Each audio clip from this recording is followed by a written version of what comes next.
Let's talk about movies in the month of April.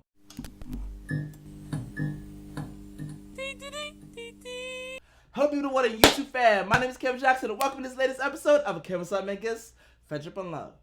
So this week, y'all, we're gonna be talking about the movies in April, reviewing the movies in April. You know, I'm not a professional movie reviewer. You know, I'm an amateur film goer, as y'all seen in like a previous Kevin Makers Friendship and Love episode. But, you know, this week I saw 5 movies, and I went to different theaters every day to try and, you know, see which theater I kind of really liked, and to see, you know, what the vibes were. You know, eat some popcorn, eat some different types of food, and then also some different genre films too. So let's go into it. So on Monday now, I saw the new Faces of Death. Basically, this is like a remake or like a movie in a movie, like movie about the movie type deal. So the original Faces of Death came out in 1978, and I didn't see it. I didn't know anything about it. I was talking about it with some coworkers, and they were like, "Yeah, it was kind of like a mockumentary film, like following this like psychologist who was basically showing different ways that people like died, and it was like so vivid and like so realistic that people thought it was like real, you know, because it was really gruesome." And it was like banned in a few countries. That's like the marketing too for that original movie. Like it was banned in a few countries just of how like violent it was. But it was like technically a mockumentary because it wasn't a real like psychologist, like, you know, being the host or, you know, showing people about these things. It was all like practical effects at the time. But basically, this new Faces of Death is basically talking about this killer who is, you know, basically doing things like the old Faces, like some old scenes that happened in Faces of Death, like remaking it, but for like a social media platform. And the main character is somebody who is like a content, like I would say not content creator, but like a content curator, like somebody who is like approving or rejecting content based on how like the terms of service of that social media platform. So basically they see these Faces of Death things come up, and they do a bunch of investigating, and they think that it's real and not fake, but it actually is real. And then the person that's actually doing those things kidnaps her. It's a whole thing. But the whole movie, I would say, is kind of like it's like a thriller horror movie. It's you know, it's made by the independent film company, or at least they're the ones that kind of bought the distribution rights to it. And I think that for a low budget horror film like that, that's got the one girl that was from Euphoria, I would say that it was pretty okay. You know what I'm saying? I'll give it like a 6.5 out of 10. Not the best movie, but also not the worst. It really reminded me about this movie that I saw at South by Southwest like back in 2025, and that was American Sweatshop.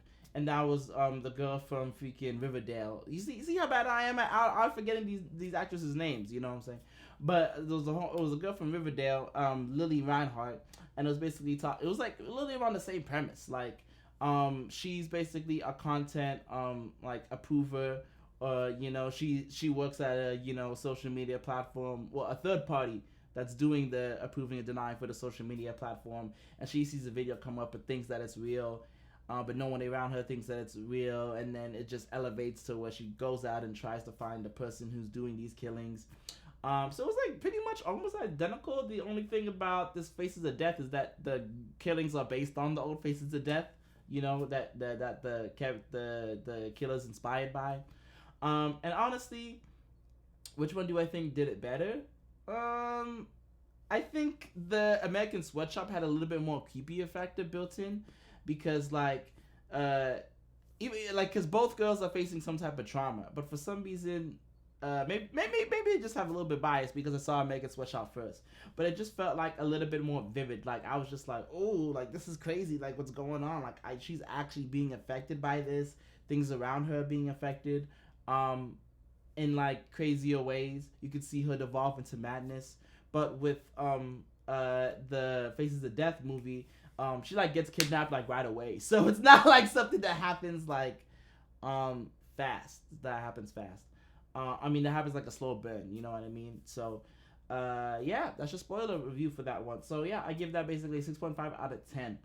I saw this at the AMC, where I'm at. It's like basically like it was like a big room, like a big auditorium one. It was not really filled, with the not leather seats, but with the cloth seats. And I don't really like the cloth seats. You know what I'm saying? I kind of really like the leather seats. Um, and I like something that's got like a seat warmer and that you can recline and stuff like that. But it's all good. It's all good. Let's skip over to Tuesday, and I saw the drama at the Alamo Draft House we got. I'm not happy with the Alamo Draft House and what they're doing right now. You can't, you gotta scan to order now with the QR code. And it kind of makes me mad because I kind of like that experience where the waiter came by and took your order. Like, it was more incentive to tip. You feel me? Like, now you're just bringing me my food. Like, why I gotta tip you when you're not really doing, like, the service aspect of it anymore. Plus, they raised their prices. And then third, the third thing is I kind of like it because I get to order the kids meal without feeling shame for ordering the kids meal or not being able to order the kids meal because I'm over 12. But it's just that like that's kind of the reason why I go. But I do like the seats. I do like the atmosphere. I do like how at least they used to, right? Well, I guess they kind of still do. Say that they put like no talking, no texting, no using your phone over everything, or to kick you out. Now it's a new environment because you have to use your phone to order, but it is what it is. But the drama, I've been waiting to see this movie. Honestly, it was amazing. It was everything that I hoped that it was gonna be. Unfortunately, I got kind of spoiled a little bit of the plot. The big thing that Zendaya and Robert Pattinson were fighting about, like the whole elephant in the room, and that getting spoiled was just like, dang, that's crazy. But I'll talk about it here. So basically, the Zendaya's character was thinking about doing a school shooting when she was in high school, because she was really bullied, and she didn't really have friends in her life, and like she almost brought the gun to school. But the main thing that kind of stopped her from doing that is there was another school shooting that happened, or not school shooting, another mass shooting that happened like 2 days before she was about to do it. So, and she was like, you know what, I'm good off of that. And then there was some people like in her class or whatever that were like that unfortunately died. And the other classmates were, really becoming advocates for gun violence, and they like invited her to like be a part of the community. And I was like, wow, the 180 switch is crazy. So she was like became like the biggest advocate about against gun violence, in her area. So basically, the movie follows Zendaya and Robert Pattinson, a week before they're getting married, and what happens at the wedding too, and it just evolves into madness. Like, these movies, I don't necessarily like because they get crazier and crazier and crazier. Like Marty Supreme, I'm like, just give me something that's like, like that's like good, that doesn't go too crazy. But honestly, it's okay because like, it's a reflection of just like, it was really impactful for me just because like I'm on a stage of like trying to become married soon, you know what I'm saying, trying to be engaged soon, and just thinking about just like from an overhead point of view, like about like relationships and like how trusting are you of this person that you're going to marry. You don't really know everything about them, you don't know about you should. Okay, anyway, like since you met them, they were a totally different person before. Like they did things in their past, you know what I'm saying. You don't know that kind of past, but you know everything from moving forward from when you met them. So it just really devolves into what communication is really key. You know what I'm saying? At the end of the day, can you get over disagreements, with your partner from a high level point of view? And then there's the other initiatory topic about like if there's something in your past, like are you truly a changed person? Is it is it perception versus reality? Is it this the perception like that you were gonna do something really bad but you didn't go ahead and do it like big enough to big enough that people turn away from you, than like who you are and what you really did. You know what I mean? I don't know. It just brings up different topics like that, right? It's a hard question to answer. You know what I'm saying? Things of this nature. And the movie kind of gets you to think about that. You know what I'm saying? And I'm just like, wow, that's tough. That's crazy. And especially seeing Robert Pattinson's, it's mostly Robert Pattinson's character unravel, with this new revelation, and just following on his journey. So I definitely give that movie like a 7 out of 10. Moving on to Wednesday now. Wednesday I saw Me, You, and Tuscany. Okay, this is with my girl Halle Berry and Halle Bailey, and Vijay Vijay Jean Page. Oh my god, saying his name. The guy from Bridgerton, okay, in season 1, okay? Anyway, so they have a little like this is like basically trying to be a rom com, you know what I'm saying? Where Halle Bailey's character goes off to Italy because she like had like this one night stand with a guy from Italy, and she really wanted to go there, so he just like kind of like like inspires her, motivates her to go even though she has no money and like no job and whatever. So she flies to Italy, and she gets to Tuscany, and it's like in the middle of like the summer festival season, and she has no hotel. So basically she goes ahead and like she ends up like going to that guy's place because she knows where that guy lives, but he doesn't live there anymore because he's living in America. And it's a whole charade because like his family comes back to the house. She thought the house was empty right there. The family comes back to the house and sees her. Luckily she found like a ring in a drawer that she put on earlier in that scene, and they think that, you know, she's engaged to their son.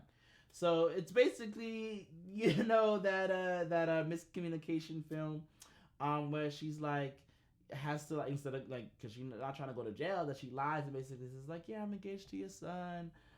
He's gonna be coming back home soon, and it's basically with the whole family like welcoming her in, and, you know, giving her a tour of all these different wedding venues, and, you know, meeting the whole family and stuff.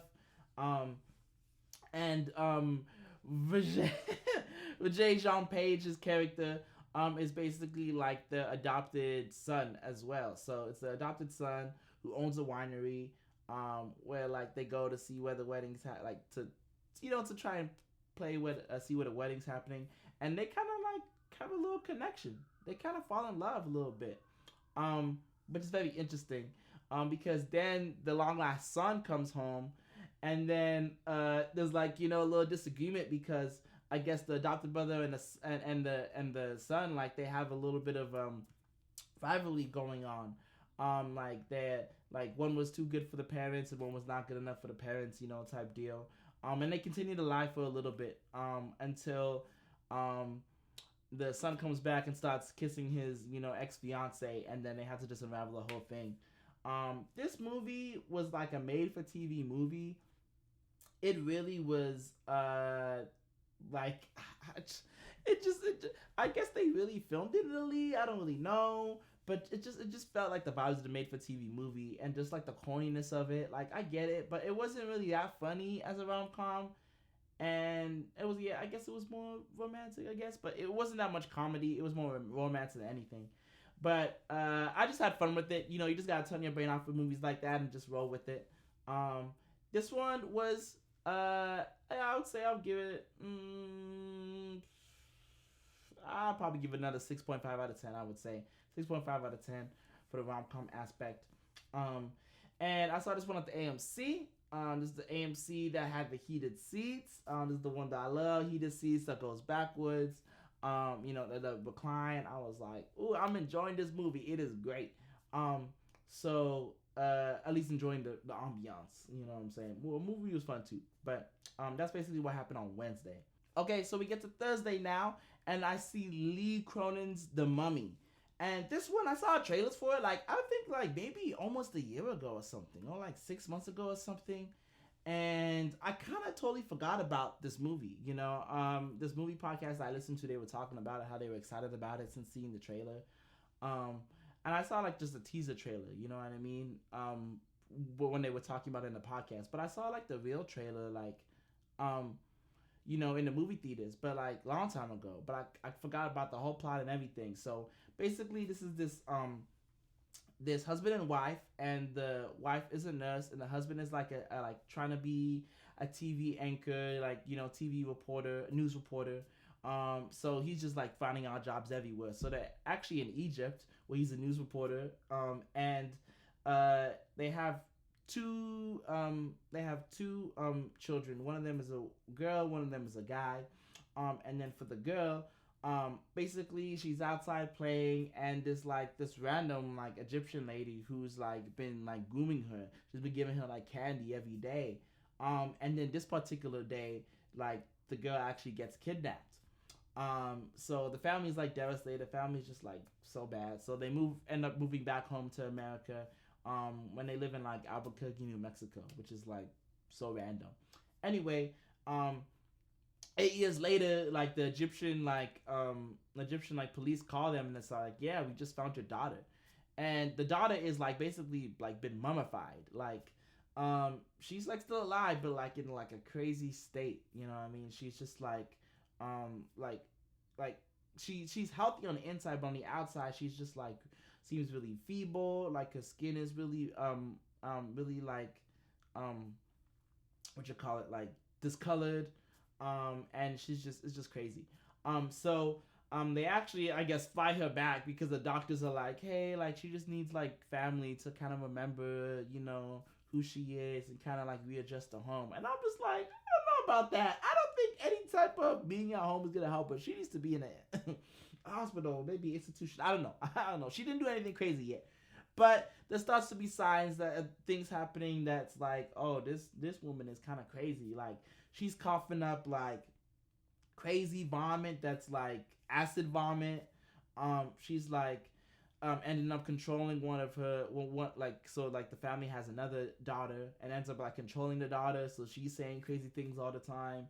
Um the mummy daughter ends up like killing the grandma and they don't want to admit it, you know. They keep her at home for such a long period of time that it's just like kind of crazy, you know. I know sane person would do that, even a parent. They would be like, this girl needs to go. Anyway, and like especially after the grandma dies, you know what I'm saying? But they still keep her there. Anyway, things start to unravel about like how did she become this way, like what happened to Katie. So the girl's name is Katie, forgot about that. So things start to unravel and see like what happened to her. And like the Egyptian police like officer like starts to go on a little you know, like starts to be a detective and starts to figure out what's going on. And you know, basically there is like a possession, like there's like a demon or whatever, and the person that kidnapped Katie, basically they have to keep this demon like in a human body, and they have to mummify the human body to keep the demon trapped. So, and it works better on younger kids than it does on older adults because like I guess the demon stays in there longer, you know. So basically that's like what the woman did. So that unravels in Egypt, and then back in the States, like the father starts to talk to like a professor in ancient Egypt to like, you know, studies and get like starts to learn about that stuff too. And it all comes to a head when the Egyptian police officer randomly comes to America and goes to the house of the family, and like crazy things are happening with the daughter. Like the daughter is possessing everybody. She's possessing the daughter, and then she's the other daughter, and then she's possessing her brother, and like things are going crazy. And then the grandma starts to wake up even though she's dead. It's getting crazy, bro. And then she shows up, and then they have a little tussle with the possessed daughter.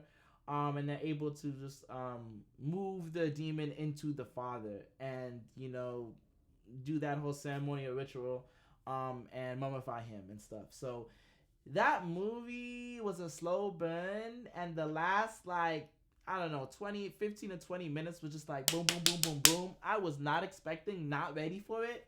It just seemed like too many too many what you call it, like too many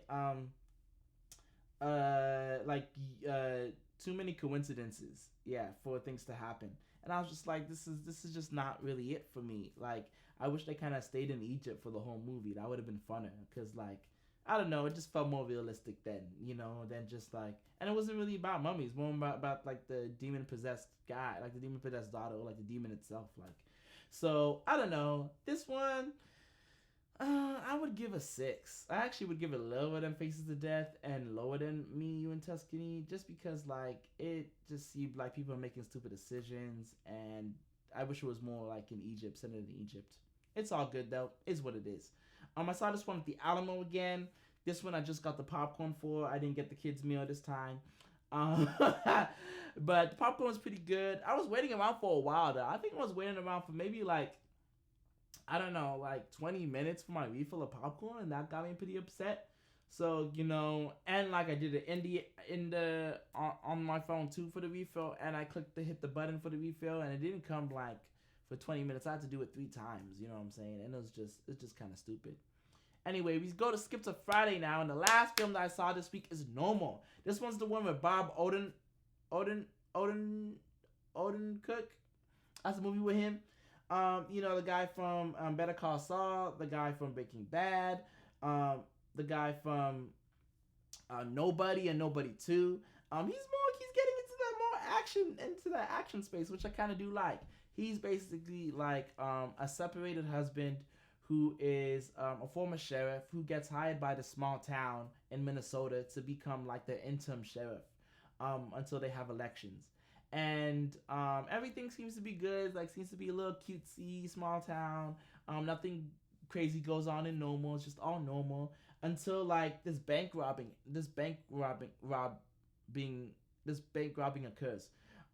And basically he's about to like step into the bank where the bank robbers are, and he's like, he's about to go shoot them or whatever and figure out what's going on.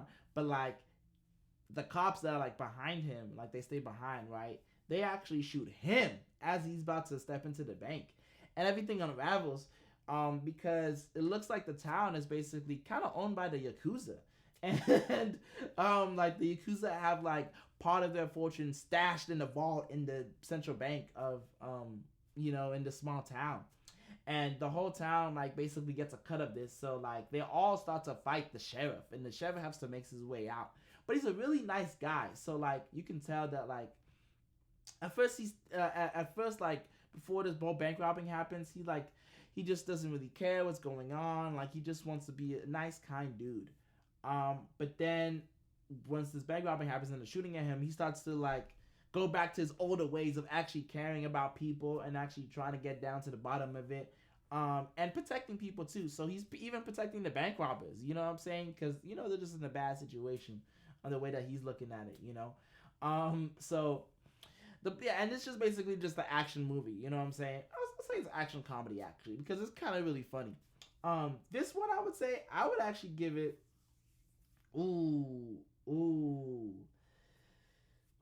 this is a hard one for the drama. I think I have to elevate the drama to an 8 then, because I'm doing Normal as a 7.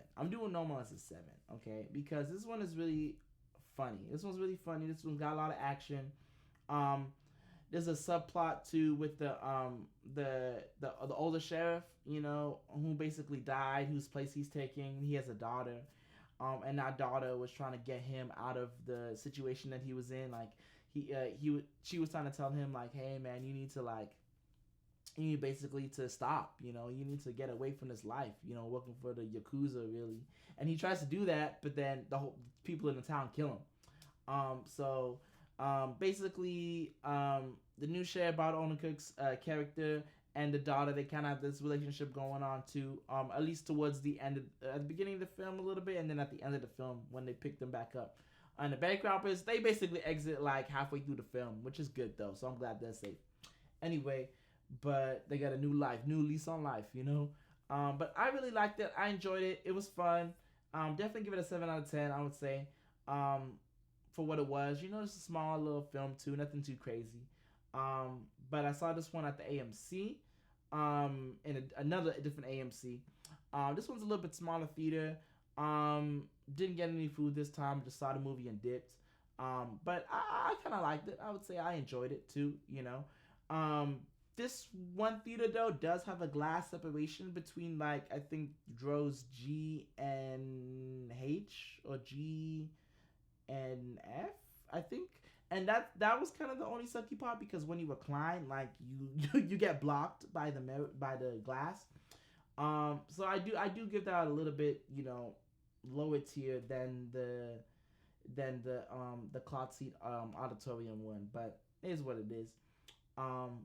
So yeah. Anyway, guys, thank you for watching this video. Let me know if you want any more movie reviews. I know I'm really not that adept about these character names or what's going on and like these actor names and what's going on, but it's just a little bit of my opinion, you know what I'm saying? And I'll try to do better next time with that. See ya.